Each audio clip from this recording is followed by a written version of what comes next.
Bonjour à tous, je suis Céline, fondatrice de Stop TCA. Stop TCA est la première plateforme en ligne destinée à accompagner aussi bien les patients souffrant de troubles du comportement alimentaire que les proches. Aujourd'hui, vous avez l'opportunité de visionner ou d'écouter un témoignage d'une personne concernée de près ou de loin par les troubles du comportement alimentaire. Allez hop, c'est parti!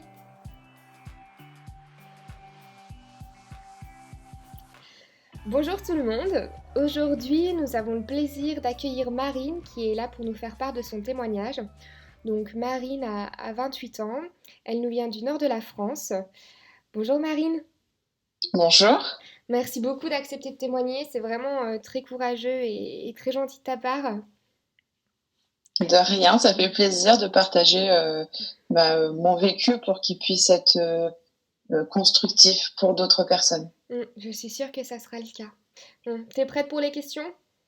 Je suis prête. Alors Marine, toi pendant longtemps tu savais pas que tu souffrais de TCA. Est-ce que tu peux un petit peu nous parler de ta jeunesse? Quand est-ce que ton malaise a commencé?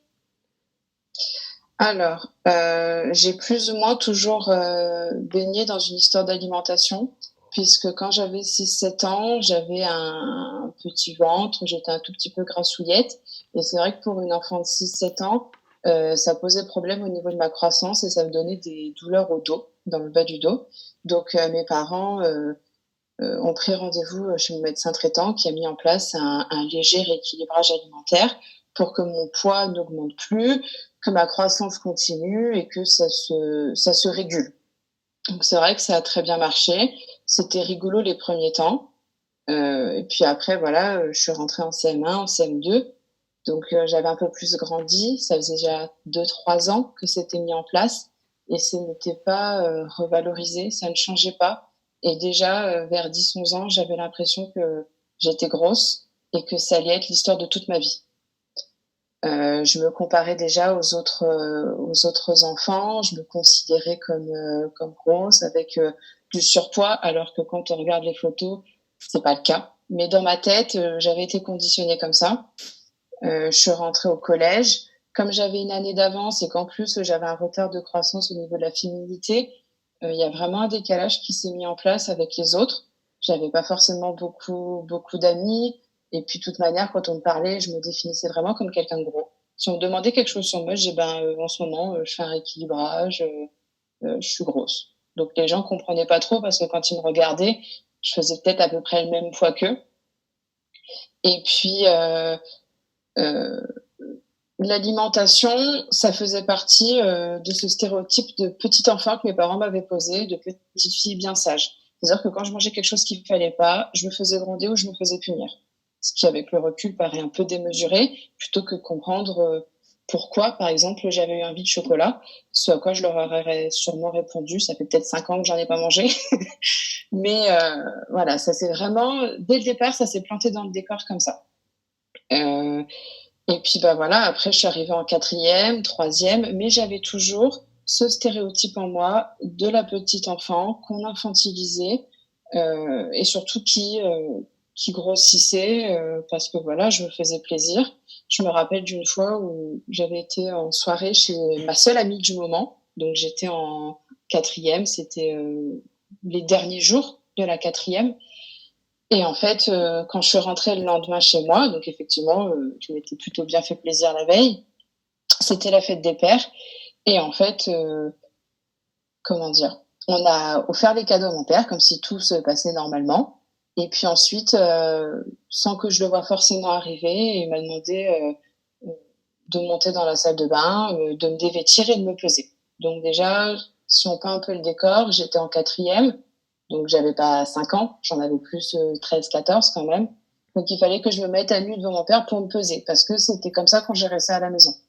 Et ensuite, devant le fait accompli, il m'a dit « Oh là là, t'as encore dû bien bouffer à la veille. » Et donc du coup, ça en est suivi la seule et unique fois où le fait d'avoir trop mangé a engendré des violences physiques. Donc c'était assez sympathique, dans le sens où, dans ma tête aujourd'hui encore, se faire plaisir, c'est pas permis. Le même été, je suis partie en colonie et quand je suis revenue, j'avais aussi pris du poids. Parce que voilà, quand on est infantilisé toute sa vie et qu'on se retrouve avec 10 jours de liberté, on se fait plaisir. Parce que c'est comme ça que je voyais la chose.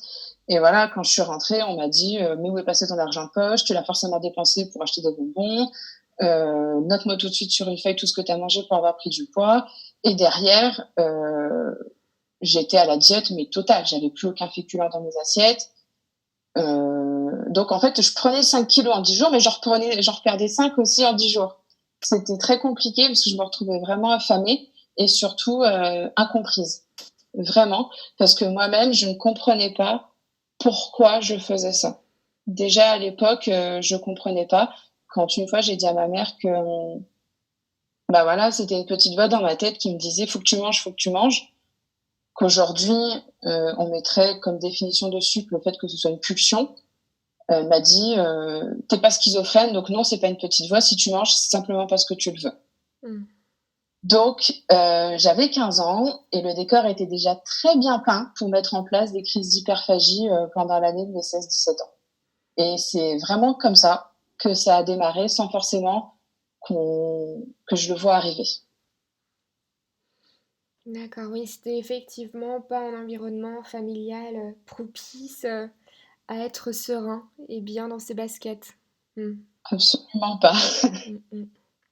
Et après aussi, tu m'as dit que tu n'étais pas fille unique. Comment est-ce que la relation était avec tes frères et sœurs? Alors, mon grand frère, qui a 14 ans de plus que moi, du coup, je l'ai pas beaucoup croisé quand j'étais jeune, puisqu'il était saisonnier, donc il revenait dans les mois creux. Mais il a un fort caractère, il a su tenir tête à ma mère. Et donc, ma mère le considère comme quelqu'un de chiant, qui va absolument défier son autorité. Et elle le considère comme un enfant qui pénible. Donc, c'est vrai que j'ai toujours eu cet exemple de me dire qu'il faut absolument jamais que je fasse ce que mon frère a fait. Donc, moi, après, je suis la deuxième. Et après, il y a eu donc ma petite sœur qui est née il y a longtemps prématurément. Ce qui veut dire que du coup, sa vie était vraiment mise en danger. Et en fait, tout de suite, ma mère a dit les prématurés, ils ont un lien particulier avec la mère. Donc, j'ai grandi en voyant que ma sœur était préférée et qu'elle réussissait mieux que moi. Elle était plus intelligente, elle faisait de la gym en compétition, elle était mince, elle avait beaucoup d'amis. Tout ce que je savais pas faire, elle savait le faire. Et certains m'ont toujours dit, mais c'est jamais qu'un ressenti quand on dit qu'un enfant est préféré. Ce à quoi je leur réponds, quand je demande à ma mère, elle me dit, et je cite, il n'y a aucun mot en plus, dans toutes les familles, il y a un enfant préféré, moi c'est ta sœur, c'est comme ça. Donc, chercher l'approbation de sa mère, c'est un peu la quête de toute ma vie. Essayer de faire mieux. Et en fait, je me dis, il aurait peut-être fallu que je passe à côté de la mort au moment de ma naissance pour que ma mère me regarde vraiment comme un enfant qui mérite d'être là. Oui, donc c'est quand même des mots très durs qui sont pas faciles du tout à digérer. Non, pas du tout. On a beau dire parfois que les mots blessent moins que les coups. C'est ce que mon père m'a appris. Il m'a dit, entre les mots et les coups, il y a vraiment que les coups qui blessent. Les mots, ils sont en l'air. Mais ils sont tellement dits poliment qu'on n'a pas envie de dire que c'est des insultes, mais en même temps, ils ont un impact psychologique très fort, puisque c'est pas des mots qu'elle m'a dit hier, et je m'en rappelle pourtant comme si c'était hier. Et du coup, par rapport à tout ça, mais là, ma question va sembler un peu bizarre, mais quel était ton état d'esprit par rapport à ton mal-être et à cette situation sur le moment? Alors, comme j'avais en tête ce que je voulais vraiment faire, c'est-à-dire me libérer de mes chaînes, et en même temps, tout ce qu'on m'avait appris sur le bon petit enfant qui doit faire ci et ça comme il faut pour paraître bien à l'extérieur, j'étais en propre conflit avec moi-même. Et quand je faisais des crises, je faisais la crise et en même temps, je me détestais. Il y avait vraiment les deux en même temps et je ne comprenais pas. C'était une période très, très sombre. Une période où j'ai eu aussi des pensées suicidaires en me disant Si je disparais, qui s'en apercevra? Et j'étais même convaincue que si je disparaissais, ma famille se porterait mieux. Parce que personne chez moi ne comprenait. Personne ne m'a forcément aidée non plus. Et dès que de toute façon j'ouvrais la bouche ou que je faisais quelque chose, c'était toujours sujet à des critiques, à des insultes. Donc j'avais pas de confort chez moi. C'était pas du tout ma zone de confort. C'était pas du tout mon refuge. Et, euh, et quand on est soulagé de partir de chez soi le matin pour aller au lycée, c'est qu'il y a vraiment un problème. Et en fait, ça a été des années très sombres, des années que j'ai un peu occultées de ma mémoire parce que c'était beaucoup plus simple comme ça. Et on verra par la suite qu'aujourd'hui, ton état d'esprit est totalement différent, tu as vraiment bien avancé. Oui. Pour continuer dans les questions, tu m'as dit que tu étais allé voir un praticien durant cette période. Qui était le praticien et qui t'a proposé d'aller à sa rencontre? Alors, j'ai vu deux types de praticiens. Euh, j'ai vu une diététicienne sur ordre express de mes parents. Donc c'est vrai que tout aussi gentille qu'elle pouvait être, je la détestais parce que j'avais aucune envie d'être là. Mes parents me disaient même, oh, on a dépensé de l'argent pour toi, faut encore qu'on signe un chèque pour elle, elle est super chère, c'est la meilleure de la région. Donc j'avais rien demandé, je devais y aller, je devais faire ce qu'elle disait et en plus j'avais malgré tout des reproches parce qu'elle était chère et qu'il y avait une certaine récursivité dans les rendez-vous bien évidemment. Donc c'était pas agréable d'y aller. À l'inverse, un jour, j'ai regardé en face à face mes parents et je leur ai dit, à vous, je peux pas vous parler et j'aimerais une psychologue. Donc là, pareil, s'en est suivi une recherche de psychologue dans des tarifs raisonnables. Et du coup, j'allais la voir, mais même si je lui exposais un petit peu mes problèmes et qu'elle me donnait des conseils, c'était très compliqué de les appliquer parce que j'étais enfermée. En fait, je me considérais prisonnière de ma famille. Tant que j'avais pas l'âge d'en partir, c'était impossible de me faire entendre parce que c'était pas une maison où on donnait son avis. Enfin, moi, du moins, je pouvais pas trop le donner. Ma sœur, c'était pas grave parce qu'elle me pardonnait tout. Mais moi, c'était pas possible. Une fois, la psy m'a dit, mais dites-lui à votre mère qu'il faudrait qu'elle vous parle gentiment. Et quand j'ai dit ça à ma mère, elle m'a dit, ok, d'accord. Alors, petite Marine, que veux-tu faire? Je lui dis, non, c'est bon. Tu peux arrêter tout de suite. C'est pas sincère. J'entends que tu te fous de ma gueule. Donc, c'est pas la peine. Donc, ça a été, je crois, la seule fois que j'ai appliqué un conseil de la psychologue à la maison parce que j'ai vu ce que ça faisait. J'y allais parce que c'était aussi une heure de temps de pause où je voyais pas ma mère, où c'était tranquille. Au début, ma mère m'emmenait, me ramenait, sauf qu'au bout d'un moment, elle m'a bien fait comprendre que ça la saoulait. Donc, c'était moi, au sortir du lycée, donc j'avais 16 ans, je prenais le bus un bus différent de celui qui me ramenait à la maison pour traverser la ville et aller à mon rendez-vous de psy. Et c'est là qu'elle venait me chercher à la sortie. Donc même quelque chose qui était pour moi était encore considéré comme pénible. Oui, donc on comprend bien que pour toi, c'était vraiment pas évident. Du coup, qu'est-ce qui t'a permis de tenir le coup? Et j'avoue que je ne sais pas trop. Je dirais quand même que malgré tout, j'ai une joie de vivre bien cachée. Je pense elle demande qu'à être exposée. Parce que toute personne qui croise mon chemin dit que je suis quelqu'un de très souriante. Donc, même si ça va mal, j'adore rire, j'adore sourire. C'est vraiment caractéristique chez moi. Et puis après, j'ai vraiment trouvé refuge dans les Disney. C'est assez cliché, mais tous les soirs, je me mettais un film Disney. J'avais dans mon iPod à l'époque toutes les chansons Disney dans l'ordre où elles apparaissaient dans le dessin animé. Et je me suis vraiment rapprochée de la culture Disney pour m'occuper, pour me passer le temps. Mes préférés étant Le Roi Lion, Aladdin, Hercule, Mulan. Donc que des Disney où la personne est incomprise et finit par être acceptée à la fin du dessin animé. Donc j'étais au moins convaincue que dans un monde un peu particulier, ça pouvait exister.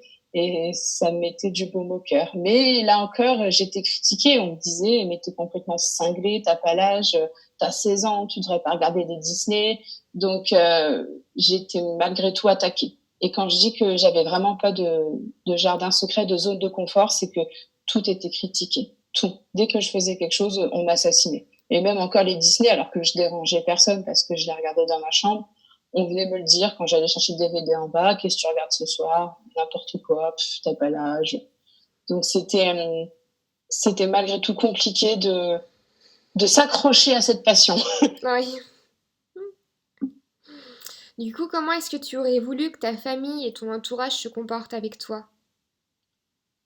J'aurais voulu qu'on comprenne que c'était pas, je m'excuse du mot que je vais dire, mais c'était pas pour faire chier mon monde que je faisais ça.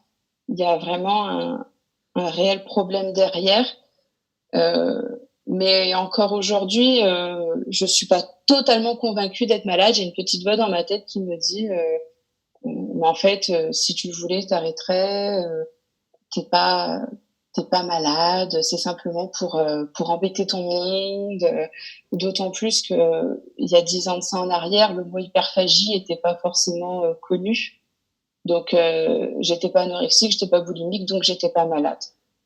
Et la frontière entre la gourmandise et l'hyperphagie étant tellement fine que moi-même, j'étais simplement convaincue que j'étais gourmande et que j'adorais manger.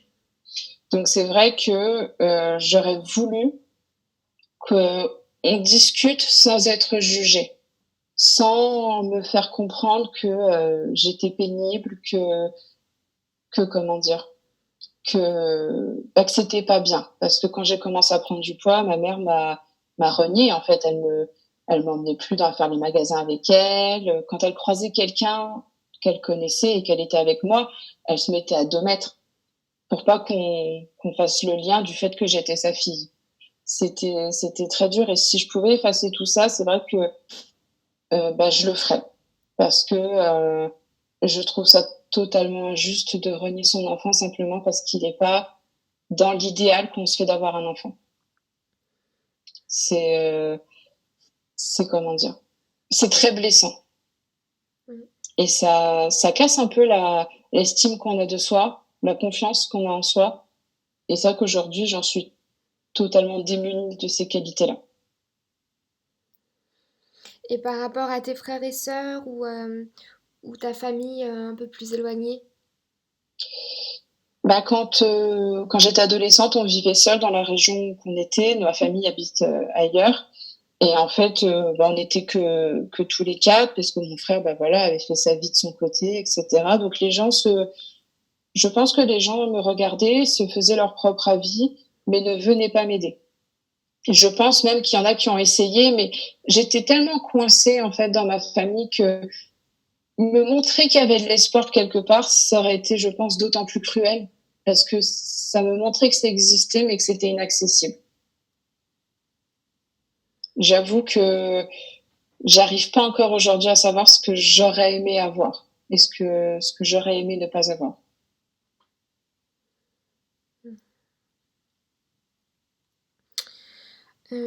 Aujourd'hui, quel message aimerais-tu faire passer aux personnes qui nous écoutent, que ça soit aussi bien aux patients, aux personnes qui se sentent mal dans leur peau, qui ont un doute sur leur pathologie et surtout aux proches? Alors d'abord, pour les patients, si jamais vous parlez de votre souci à quelqu'un et qu'il vous répond de façon négative ou que vous jugez que cette réponse ne vous convient pas, essayez avec quelqu'un d'autre. Il y a pas de, c'est pas parce que c'est votre frère, que c'est vos parents ou que c'est de la famille que vous leur devez quelque chose. Vous savez simplement qu'ils sont là au besoin, et s'ils répondent pas à ce besoin-là, essayez avec quelqu'un d'autre. Il y aura toujours quelqu'un pour vous comprendre, mais il faut trouver cette personne. Et si la personne à qui vous parlez vous comprend pas, arrêtez. Vous ne faites pas la peine de continuer ou de se mettre en colère. C'est simplement que la personne ne comprend pas, c'est pas grave. Essayez avec quelqu'un d'autre. Mais faites-vous entendre dans tous les cas. C'est vraiment important. Sinon, vous allez passer à côté de la folie, comme j'ai cru que je l'étais.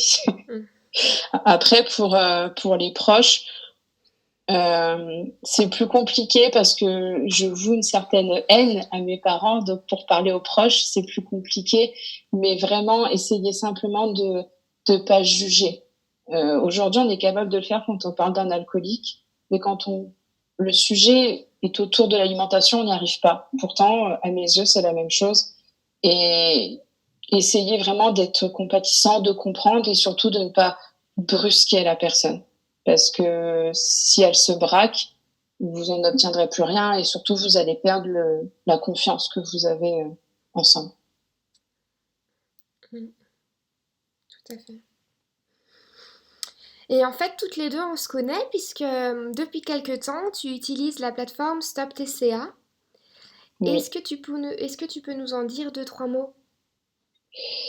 C'est une plateforme sur laquelle j'ai pu trouver des praticiens qui comprenaient les troubles du comportement alimentaire. J'avais pas besoin de me justifier sur, par exemple, pourquoi je pensais ça ou pourquoi je mangeais ça. Et c'est vrai que pour le coup, c'est un gain de temps génial parce que vous n'avez pas besoin de vous expliquer. Et surtout, les praticiens sont sensibles à ce sujet-là. Et comment dire? Et il y a une certaine confiance qui se met en place. Et c'est super pratique, d'autant plus que on peut faire de la visioconf. Et moi, ça m'a permis de faire mes rendez-vous entre midi et deux au bureau. Donc, c'est un gain de temps génial. Et c'est vrai que c'est à partir de cette plateforme-là que je me découvre un peu plus chaque jour. Et si je puis dire, elle m'a sauvé la vie. Donc, vraiment, ne serait-ce que par curiosité, allez vous balader sur le site. Merci beaucoup, Marine. Du coup, pour les personnes qui nous écoutaient, si vous voulez en savoir un peu plus sur Marine, que ce soit voilà, par rapport à son expérience personnelle par rapport au TCA, si vous voulez, vous pouvez m'envoyer vos questions que je lui transmettrai et elle y répondra si elle le souhaite. Marine, aucune obligation, attention. D'accord. Et si vous voulez en savoir plus par rapport à son expérience avec la plateforme Stop TCA, Marie témoignera aussi par la suite. Oui. Eh bien, merci beaucoup Marine pour ton témoignage. Je suis sûre que beaucoup vont se reconnaître en toi. À bientôt. À bientôt. Aujourd'hui, nous aurons partagé avec vous un nouveau témoignage. N'hésitez pas à le liker, à le commenter ou même à le partager. Je vous dis à bientôt pour de nouvelles histoires.